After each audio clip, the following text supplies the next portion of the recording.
நாம் இன்றைக்கி பார்க்க போகிறது மேங்கோ ரைஸ். இது ரொம்பவும் டேஸ்டியாக இருக்கும். யாருக்கெல்லாம் மேங்கோ ரைஸ் பிடிக்குமோ அவங்கெல்லாம் கமெண்ட்ஸில் ஆன்சர் ரைஸ் பண்ணிவிடுங்க. வாங்க எப்படி பண்ணுறதுன்னு பார்க்கலாம். அதுக்கு ஒரு பேனில் ஆயில் சேர்த்துக்கலாம். ஆயில் கொஞ்சம் தாராளமாக சேர்த்துக்கலாம். அது கூடவே கடுகு சேர்த்து பொரிஞ்சதுக்கப்புறம் உளுத்தம்பருப்பு, கடலைப்பருப்பு கொஞ்சம் அதிகமாக சேர்த்துக்கலாம். கருவேப்பிலையும் கொஞ்சம் அதிகமாகவே சேர்த்துக்கலாம். இப்போ காரத்துக்கு காய்ந்த மிளகாய் சேர்த்துக்கலாம். அது கூடவே பெருங்காயத்தூள், மஞ்சள் தூள் லைட்டாக போதும். இப்போ இந்த மாதிரி நல்லா எல்லாத்தையும் ரோஸ்ட் பண்ணிக்கலாம். இந்த ஸ்டேஜில் மேங்கோவை இந்த மாதிரி துருவி சேர்த்துக்கலாம்.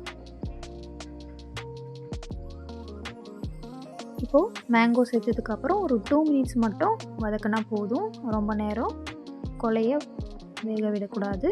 இந்த மாதிரி வந்ததுக்கப்புறமா இப்போ இதுக்கு தேவையான உப்பு மட்டும் சேர்த்துக்கலாம். உப்பு சேர்த்து மிக்ஸ் பண்ணிக்கலாம். மிக்ஸ் பண்ணிவிட்டு நம்ம வேக வச்ச ரைஸை இது கூட சேர்த்துக்கலாம். ஆற வச்சு சேர்த்துட்டு இதுக்கு தேவையான உப்பு சேர்த்துக்கலாம்.